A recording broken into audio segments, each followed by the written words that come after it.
Hello everyone स्वागत करुच्चे आम YouTube channel Odisha study hub रे। तो पिला माने आमे आलोचना करतुला +3 second semester political science honours major paper 4 जोड़ी तुम कॉम्पिटिटिव गवर्नमेंट रही तुलनात्मक सरकार। तो प्रथम यूनिट रही उपक्रम इंट्रोडक्शन। तो गतकाली आम एक मार्क जो सिलेक्शन क्वेश्चन मैंने रही आम संपूर्ण भाव आलोचना कर सारी। आज आम देखा 2 मार्क। तो आज आम देखा 2 मार्क सिलेक्शन क्वेश्चन जहाँ भी थी सबू तुम आज आलोचना करदे। तो देख आज जो मैंने चैनल को प्रथम थर आते चैनल को सब्सक्राइब करदेव और बेल आइकन प्रेस कर ऑल नोटिफिकेशन ऑन करदेव जहाँद्वारा परवर्ती वीडियो आप सर्वप्रथमे पाइपर। तो देख पे आरंभ करवा। तो देख प्रथम प्रश्न रही तुलनात्मक सरकार अर्थ कौन। What is comparative government. तुलनात्मक सरकार अर्थ कौन। तो देख तुलनात्मक सरकार विभिन्न देशर राजनीतिक व्यवस्था राजनीतिक अनुष्ठान एवं तार जो कार्यकलाप को अध्ययन कर सिद्धांत उपनीत होगाकू बुझाई थाए तुलनात्मक सरकार। तो यह आईन प्रस्तुति आईन कार्यकारिता एवं सरकार व्यवस्था को आधार कर नूतन सिद्धांत को अनुसरण कर सहयोग करता है। प्रणाली यही प्रणाली प्रथमे ग्रीक दार्शनिक अरिस्टोटल प्रयोग करते। ये जो तुलनात्मक सरकार जो प्रयोग रही प्रयोग करते प्रथमे दार्शनिक अरिस्टोटल ये जो यही प्रणाली को बुझेगा।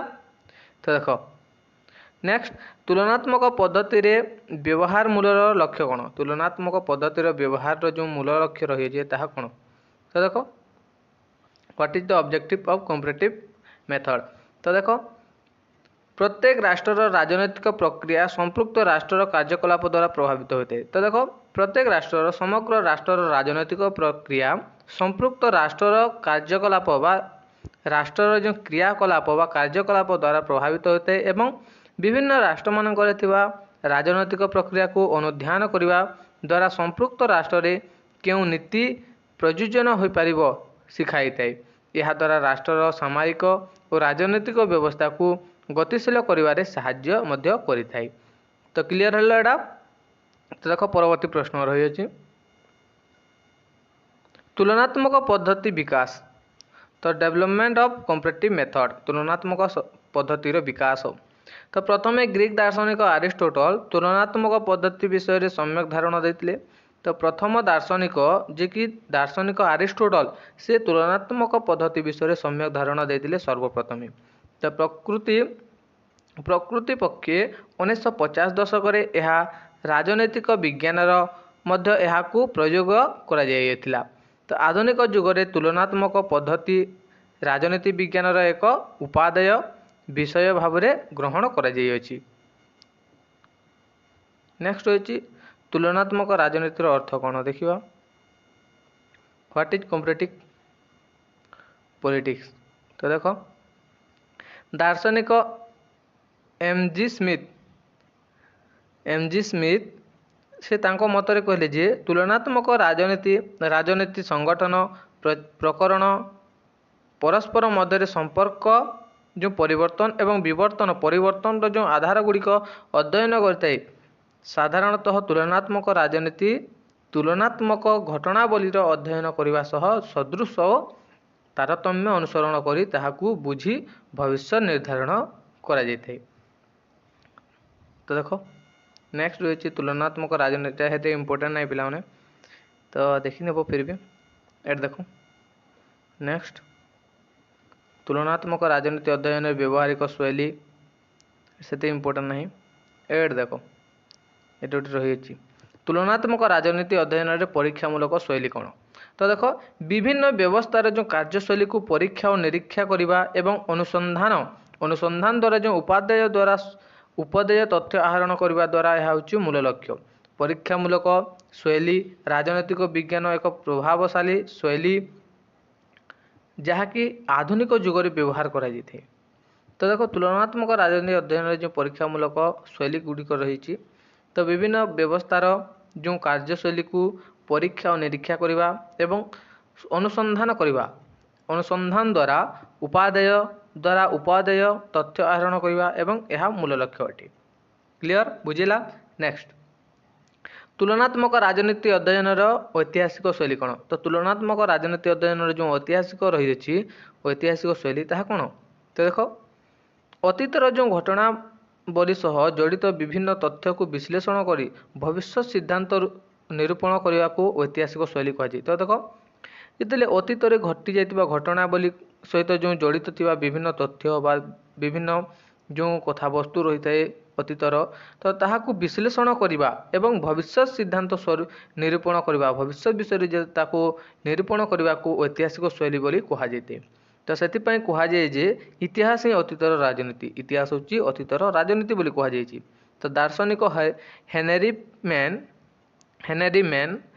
ଫ୍ରିମ୍ୟାନ୍ ଏବଂ ଶୈଳୀର ଦୃଢ଼ ସମର୍ଥକ ଅଟନ୍ତି। ଏ ଯେଉଁ ଦୁଇ ଜଣ ଦାର୍ଶନିକ ହେନେରୀ ମ୍ୟାନ୍ ଓ ଫ୍ରିମ୍ୟାନ୍ ଏହି ଶୈଳୀର ଦୃଢ଼ ସମର୍ଥକ ଅଟନ୍ତି ଦୁଇ ଜଣ। ନେକ୍ସଟ, ତୁଳନାତ୍ମକ ରାଜନୀତି ଅଧ୍ୟୟନରେ ବ୍ୟବସ୍ଥାଗତ ଶୈଳୀ କ'ଣ? ତ ତୁଳନାତ୍ମକ ରାଜନୀତି ଅଧ୍ୟୟନରେ ଯେଉଁ ବ୍ୟବସ୍ଥାଗତ ଶୈଳୀ ରହିଛି ତାହା ଦେଖ, ସାଧାରଣତଃ ପରସ୍ପର ଜନିତ କ୍ରିୟା ପ୍ରକ୍ରିୟା ଉପରେ ଯେଉଁ ଆଧାରିତ ମୌଳିକ ଉପାଦାନର ସମଷ୍ଟିକୁ ବ୍ୟବସ୍ଥାଗତ ଶୈଳୀ କୁହାଯାଇଥାଏ। କ'ଣ କୁହାଯାଏ ନା, ସାଧାରଣତଃ ଯେଉଁ ପରସ୍ପର ଜନିତ ଯେଉଁ କ୍ରିୟା ପ୍ରକ୍ରିୟା ଉପରେ ଯେଉଁ ଆଧାରିତ ମୌଳିକ ଉପାଦାନର ସମଷ୍ଟିକୁ ବ୍ୟବସ୍ଥାଗତ ଶୈଳୀ ବୋଲି କୁହାଯାଇଥାଏ। ଗୋଟିଏ ବ୍ୟବସ୍ଥାରେ ମୌଳିକ ଉପାଦାନମାନଙ୍କ ମଧ୍ୟରେ ଯେଉଁ କ୍ରିୟା ପ୍ରକ୍ରିୟାର ସୃଷ୍ଟି ହୋଇଥାଏ ଏବଂ କୌଣସି ଏକ ଉପାଦାନର କାର୍ଯ୍ୟଧାରା ପରିବର୍ତ୍ତନ ହେଲେ ଏହା ସମସ୍ତ ବ୍ୟବସ୍ଥା ଉପରେ ପ୍ରଭାବ ପକାଇଥାଏ। ଏଇଟା ନେକ୍ସଟ, ଅନୁଷ୍ଠାନବାଦ ଅର୍ଥ କ'ଣ? What is institutionalism?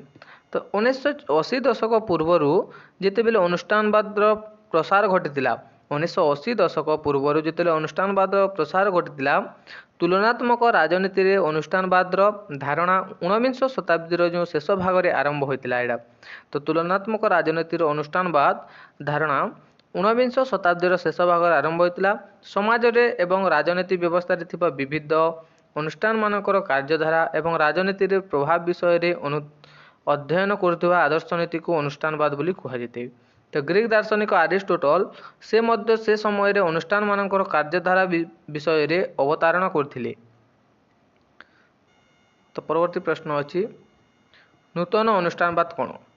ତ ସରକାରୀ, ବେସରକାରୀ ଓ ଅର୍ଦ୍ଧ ସରକାରୀ ଅନୁଷ୍ଠାନଗୁଡ଼ିକର ଯେଉଁ ଅନ୍ତଃ ସମ୍ପର୍କକୁ ଅଧ୍ୟୟନ କରି ସେମାନେ କିପରି ସାମୟିକ ବ୍ୟବସାୟକୁ ପ୍ରଭାବିତ କରୁଛନ୍ତି ଆଲୋଚନା କରିବା ଧାରାକୁ ନୂତନ ଅନୁଷ୍ଠାନବାଦ ବୋଲି କୁହାଯାଇଥାଏ। ଏଇଟା ସବୁ ରହିଅଛି। ଆଉ ଗୋଟେ ରହିଛି ଐତିହାସିକ ଅନୁଷ୍ଠାନବାଦ କ'ଣ, ଆଉ ଗୋଟେ ଅଛି ବୈଜ୍ଞାନିକ ସିଦ୍ଧାନ୍ତ ପଦ୍ଧତି ଅନୁଷ୍ଠାନ କ'ଣ। ତ ଏଇଟା ମୋଷ୍ଟ ଇମ୍ପୋର୍ଟାଣ୍ଟ କ୍ୱେଶ୍ଚନ୍ ମାନେ। ତ ଆଶା କରୁଛି ଭିଡ଼ିଓଟି ଭଲ ହେଇଥିବ। ଭିଡ଼ିଓଟି ଭଲ ଥିଲେ ତୁମ ସାଙ୍ଗସାଥିମାନଙ୍କୁ ସେୟାର କରିଦେବ, ଯାହାଦ୍ୱାରା ସେମାନେ ମଧ୍ୟ ଉପକୃତ ହୋଇପାରିବେ।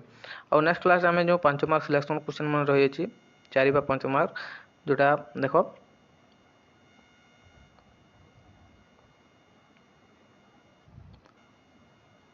এটা দেখো 5 ମାର୍କ ସିଲେକ୍ସନ୍ କ୍ୱେଶ୍ଚନ୍। ତ ଆଲୋଚନା କରୁନାହିଁ, ତୁମେ ଦେଖିନିଅ, ସ୍କ୍ରିନଶଟ୍ ମାରିନିଅ ଏଇଟା ପିଲାମାନେ। ଦେଖ,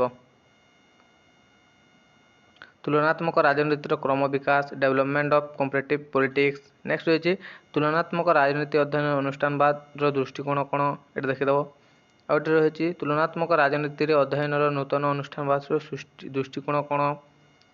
ଏଇଟା ସବୁ ମୋଷ୍ଟ ଇମ୍ପୋର୍ଟାଣ୍ଟ କ୍ୱେଶ୍ଚନ୍ ରହିଅଛି 5 ମାର୍କ ବା 4 ମାର୍କ, ଯାହା ବି ତୁମେ ଲିଖିପାର, ବୁଝିଲା। ତ ଏଇଟା ଥିଲା ତୁମର 2 ମାର୍କ 5 ମାର୍କ ସିଲେକ୍ସନ୍ କ୍ୱେଶ୍ଚନ୍।